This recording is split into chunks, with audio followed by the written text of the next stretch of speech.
Dear student, আজকে আমাদের আলোচ্য বিষয় দেখো লেখা আছে বোর্ডে হিট ক্যাপাসিটি মানে তাপগ্রাহিতা and molar heat capacity of gas, গ্যাসের মোলার তাপগ্রাহিতা। তাহলে প্রথমেই আমরা বলি হোয়াট ইজ হিট ক্যাপাসিটি।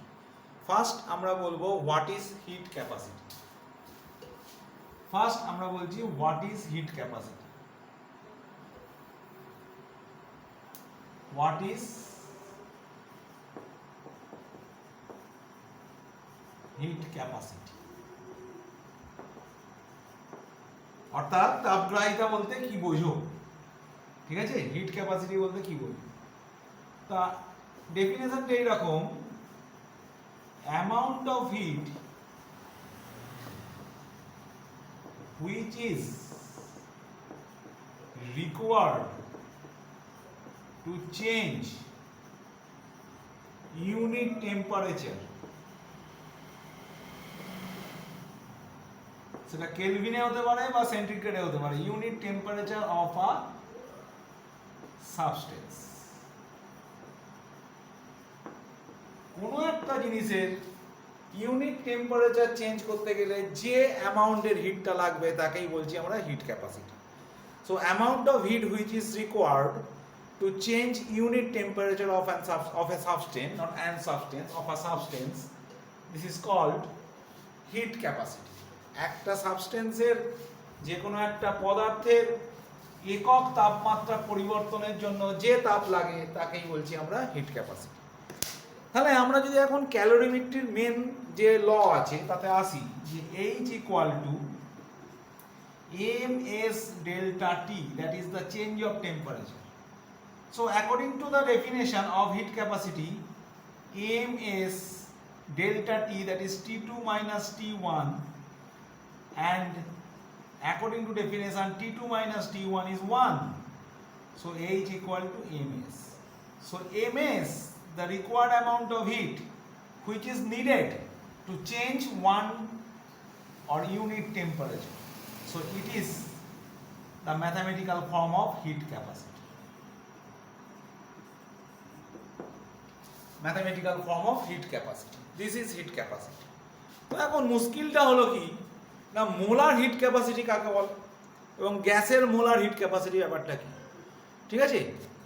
তাহলে এই জায়গাটা শুধু আমরা মুছে দেবো, amount of heat which is required to change unit temperature of, এই জায়গাটা শুধু আমরা মুছে দেবো 1 mole of gas, 1 mole of gas, 1 mole of gas, তাহলেই হলো হিট ক্যাপাসিটি বা molar heat capacity. What is molar heat capacity?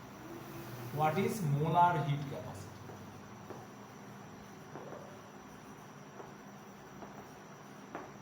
Of gas. What is molar heat capacity? Definition টা কি হলো? Amount of heat which is required to change unit temperature of 1 mole of gas. 1 mole of gas. 1 mole of gas. 1 mole of gas.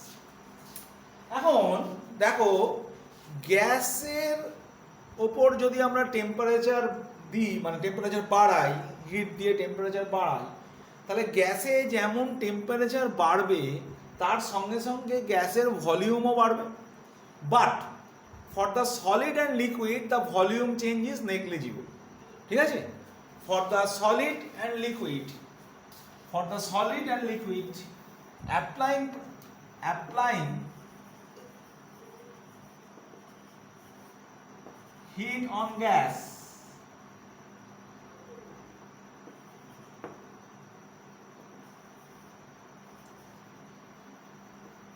two things occur.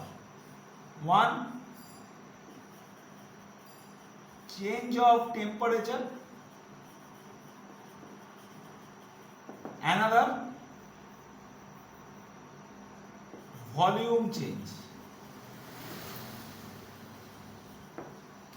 ঠিক আছে?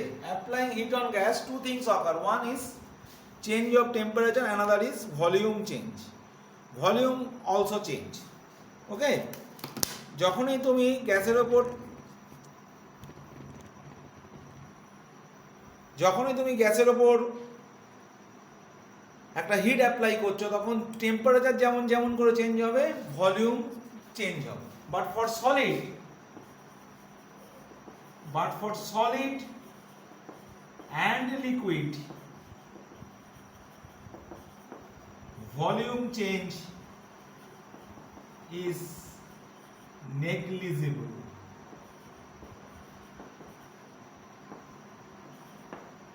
Volume change is negligible. Volume change টা negligible for the solid and for the liquid. তাহলে solid এবং লিকুইডের জন্য শুধু hit capacity, solid এবং লিকুইডের জন্য একটাই hit capacity.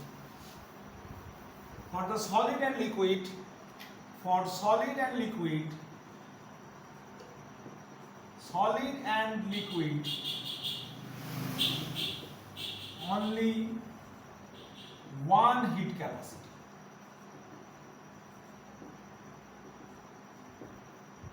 But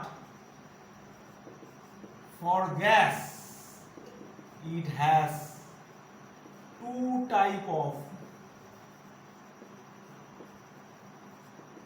hit capacity. কেন না, ওর কারণে দুটো ঘটনা ঘটছে, টেম্পারেচার যেমন চেঞ্জ হচ্ছে তেমন ভাবে ভলিউমও চেঞ্জ হচ্ছে। সেটা কি কি? Heat capacity is denoted by C, heat capacity is denoted by C. তো দেখো গ্যাসের দুটো জিনিস, যেখানে সিপি মানে heat capacity, molar heat capacity, with constant pressure,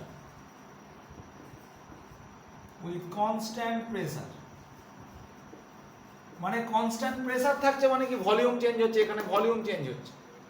আবার যদি আমি ভলিউমটাকে না চেঞ্জ করতে দিই, এক্সটার্নালি কিছু অ্যাপ্লাই করে ভলিউমটাকে চেঞ্জ করতে দিলাম না, তখন সিভি দ্যাট ইজ, তখন কিন্তু প্রেসার বেড়ে যাচ্ছে।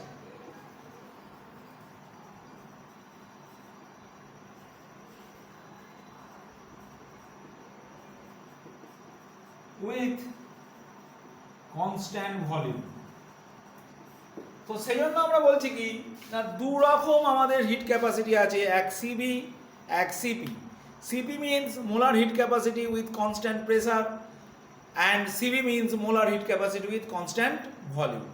সলিড বা লিকুইডের জন্য কিন্তু একটাই হিট ক্যাপাসিটি। কেন না, সেখানে যদি আমরা হিট অ্যাপ্লাই করি তাহলে শুধুমাত্র টেম্পারেচার বাড়ছে, ভলিউম চেঞ্জ ইজ নেগলিজিবল। ওকে, তো চলে এসো আমরা দেখি, একটু চিন্তা ভাবনা করি যে what is CV, what is C. First mathematical form of C.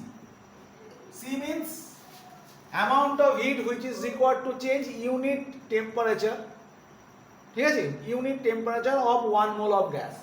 So এটাকে আমরা ধরি যে মোলার হিট ক্যাপাসিটি, কোনো ভি বা পি কনস্ট্যান্ট করে ধরছি না, শুধু ধরলাম মোলার হিট ক্যাপাসিটি। পি বা ভি কে এখনো কনস্ট্যান্ট রাখি, তাহলে এর ডেফিনেশন কি বলছে যে ইউনিট টেম্পারেচার চেঞ্জ করার জন্য যে হিট লাগবে।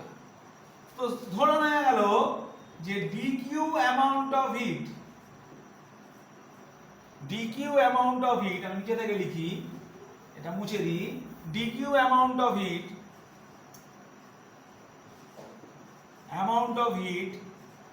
is required to change 1 degree or 1 Kelvin. DQ amount of heat is required for change 1 Kelvin. Change, change. So, sorry, 1 Kelvin না, DT Kelvin, DT Kelvin.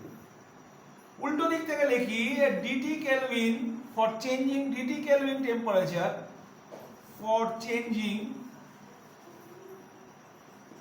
DT Kelvin required amount of heat,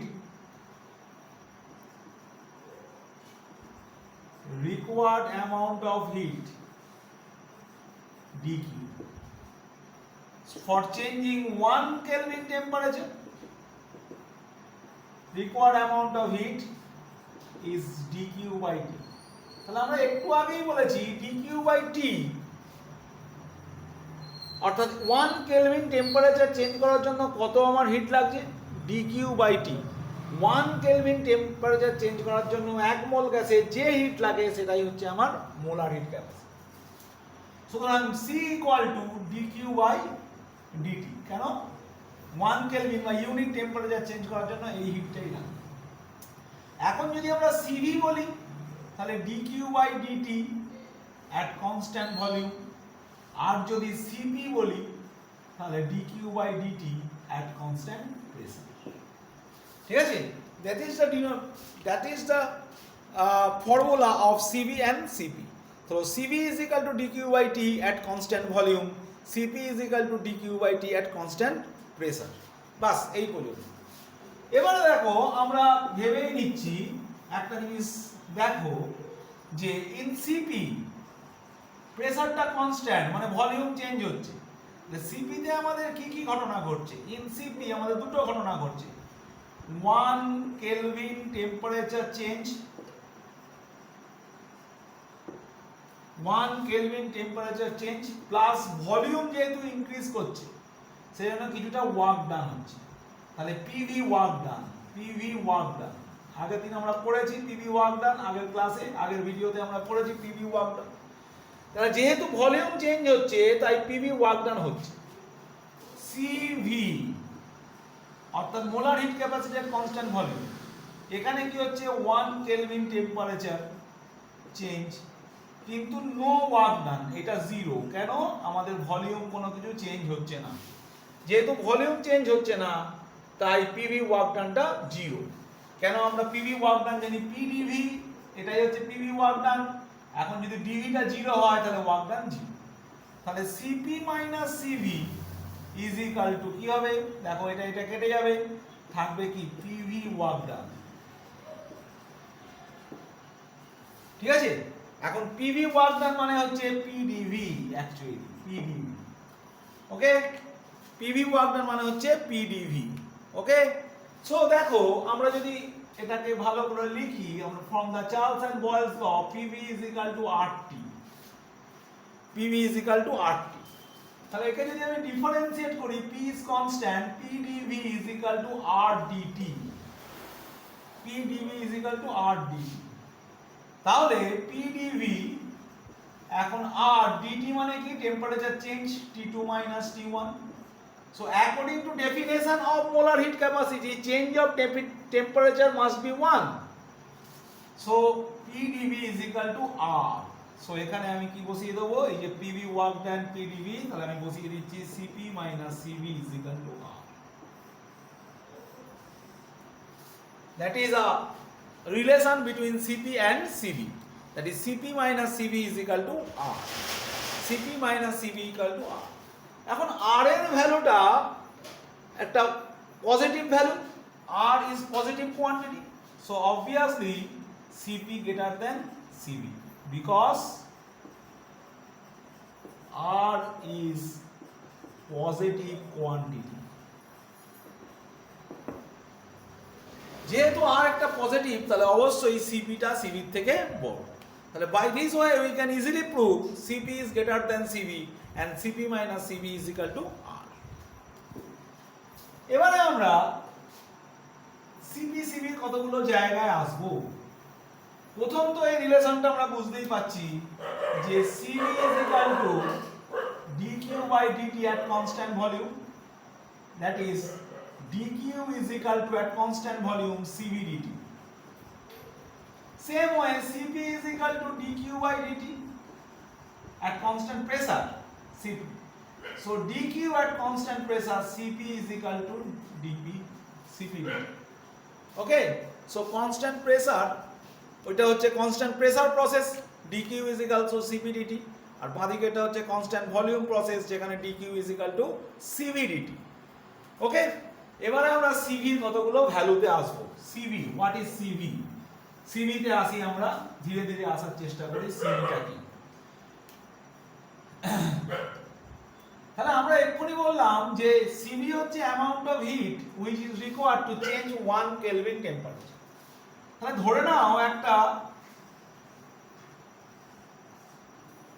molecule or atom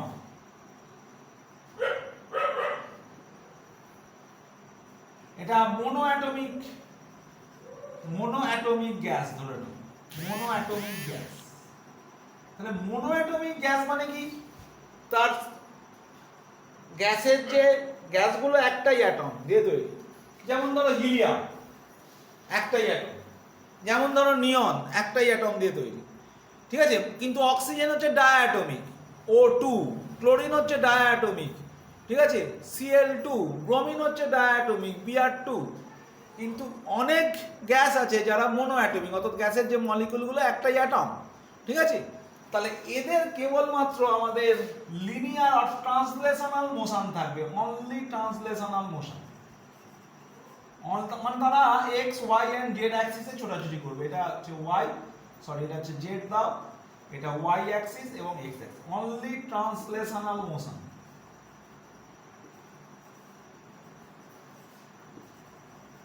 that is they are moving along X Y and Z axis. তো একটা molecule বা একটা particle যতগুলো দিকে move করতে পারে তাকে বলি আমরা ডিগ্রি অফ ফ্রিডম। তাহলে এর শুধুমাত্র অনলি অফ ট্রান্সলেশনাল মোশন আছে। এরা যতগুলো দিকে মুভ করতে পারে, একটা যে কোনো পার্টিকেল যতগুলো দিকে মুভ করতে পারে তাকে বলা হয় degree of freedom, degree of freedom বা ডিওএফ। তাহলে এখানে ডিওএফ কটা, degree of freedom is equal to 3। দেখো degree of freedom equal to 3, ঠিক আছে। এখানে ডিওএফ হচ্ছে degree of freedom, that is equal to 3। ওকে, এবার আমরা জানি from the kinetic theory of the gas, we know that from kinetic theory of gas, from kinetic theory of gas, we know that E is equal to 3/2 RT. That's the total kinetic energy is 3/2 RT. ওকে, তাহলে আমরা লিখতে পারি একটা জিনিস, দেখো DE that is change of energy, that is hit energy হতে পারে, DQ টাও তো এনার্জি, D টাও energy, DE is equal to 3/2 RBT। এবার D টা তো একটা এনার্জি, দিস ইজ এনার্জি, তাহলে ওটাকে যদি আমরা হিট এনার্জি ধরতেই পারি, we can write this is a heat energy, so we can write this is dq is equal to 3/2 r dt. It is also energy.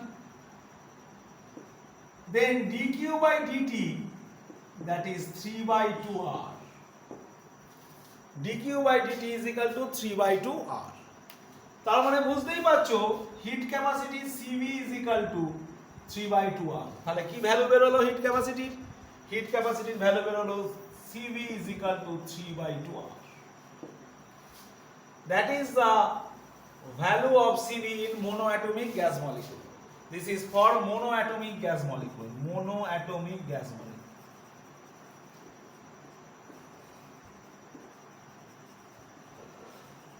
This is for monoatomic gas molecule. Okay, so it is for monoatomic gas molecule. It is cv is equal to 3/2 r। এর সঙ্গে আমাদের আরো কিছু কথা জানতে হবে। We should know extra knowledge or more knowledge.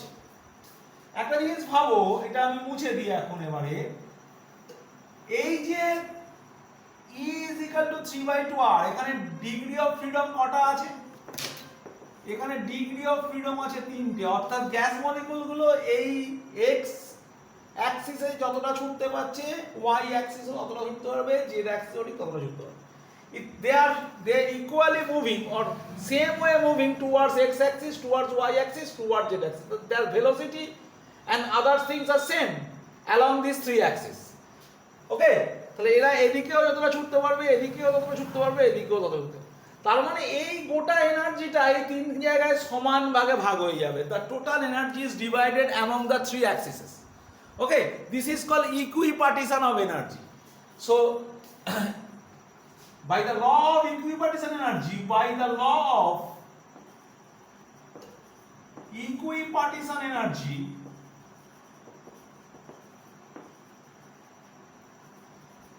total kinetic energy is equally distributed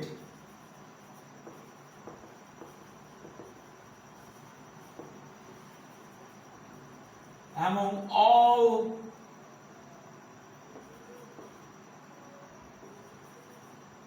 three axes.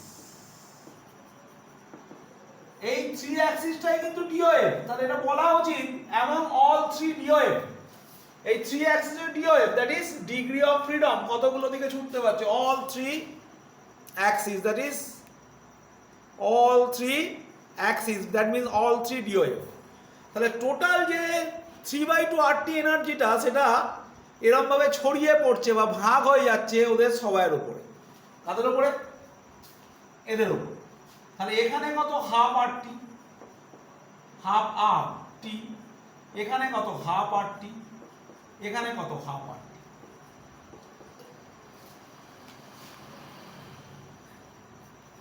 তাহলে আমি যদি এটাকে মুছে দিই, মুছে দিয়ে নতুন করে লিখি, দেখো যদি বলি আমরা EX, তাহলে X বরাবর এনার্জি কত, half RT, that is EX by dt is equal to half R, that is CVX, CVX equal to half R, অর্থাৎ along X axis CVX কত হচ্ছে, half R। সেই একই রকম ভাবে along Y axis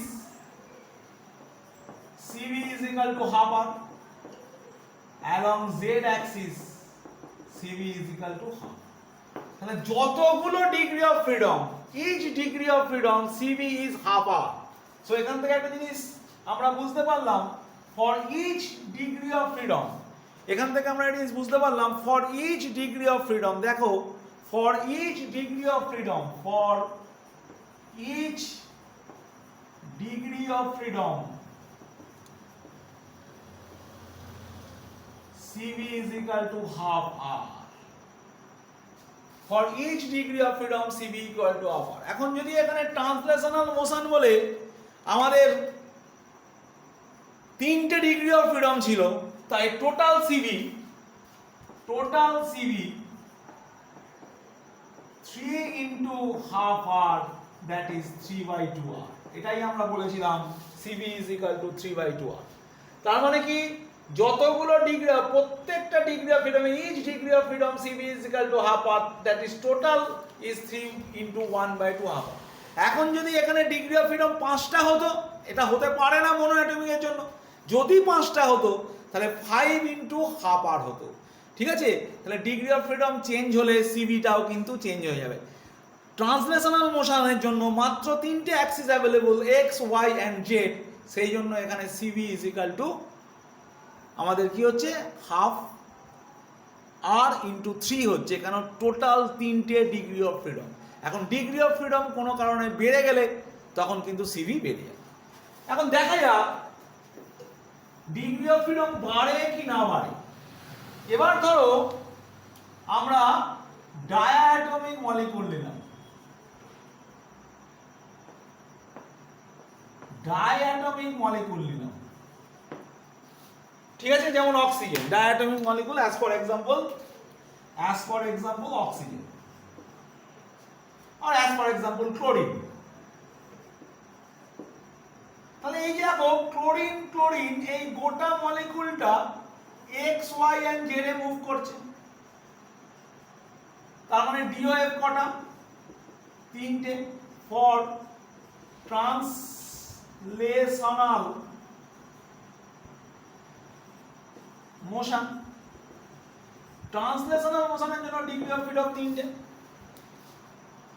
আবার এই যে সিএল মলিকুলগুলো এরকম ভাবে রোটেট করতে পারে, দ্যাট ইজ রোটেট করতে পারে, এইভাবে রোটেট করতে পারে, এইভাবে রোটেট করতে পারে, এই বন্ড বরাবর রোটেট করতে পারে, রোটেশন মে অকার, কখন, অ্যাট হায়ার টেম্পারেচার।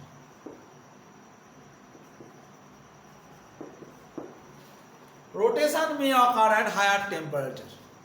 এখন রোটেশন কটা হতে পারে, রোটেশন হতে পারে ক্লকওয়াইজ অ্যান্ড অ্যান্টি ক্লকওয়াইজ। তাহলে ক্লকওয়াইজ 1 ডিগ্রি অফ ফ্রিডম, এই দিকে ঘুরতে পারছে। ডিগ্রি অফ ফ্রিডম মানে যতগুলো দিকে তার মোশন থাকবে সেটাই ডিগ্রি অফ ফ্রিডম, যতগুলো প্রবাবল মোশন হবে। আর অ্যান্টি ক্লকওয়াইজ ও আর একটা ডিগ্রি অফ ফ্রিডম। তাহলে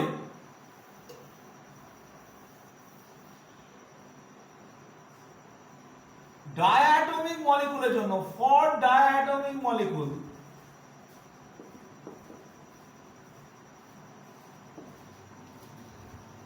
at low temperature or room temperature,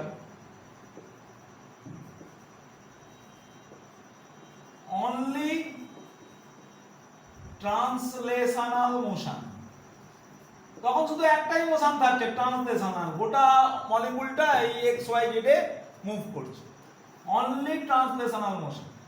so ডিওএফ কটা হবে? ট্রান্সলেশনাল মোশন হলে ডিওএফ হবে 3টে। So CV is equal to 3/2 RT। তাহলে ডায়াটমিক মলিকুলের লো টেম্পারেচারে সিভি কত হবে? 3/2 RT।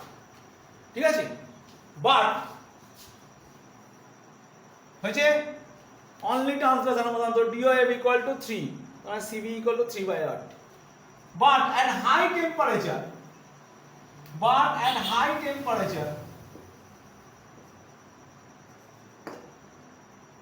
at high temperature, two type of motion. One,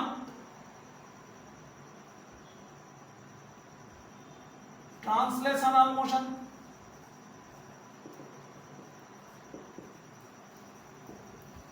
এটা তো করতেই পারছে, এরকম গোটা মলিকুলটা এক্স ওয়াই জেড এ ছোটাছুটি করছে। দুই, যেটা বললাম আরেকটা মোশন যোগ হয়ে যাবে, rotation, rotational motion. So translational মোশনের জন্য আমার ডিগ্রি অফ ফ্রিডম কটা? For degree of freedom DOF equal to 3, rotational মোশনের জন্য ডিওএফ ইকুয়াল টু 2, এই যে ক্লকওয়াইজ এন্ড অ্যান্টি ক্লকওয়াইজ। তাহলে টোটাল কি হচ্ছে দেখো, total degree of freedom, total DOF 3 plus 2 that is 5, that is CV is equal to 5 into half R। বলেছিলাম যে যতগুলো ডিগ্রি অফ ফ্রিডম তত ইনটু হাফ R, তাহলে 5/2 R, that is CV is equal to 5/2 R for the diatomic molecule at higher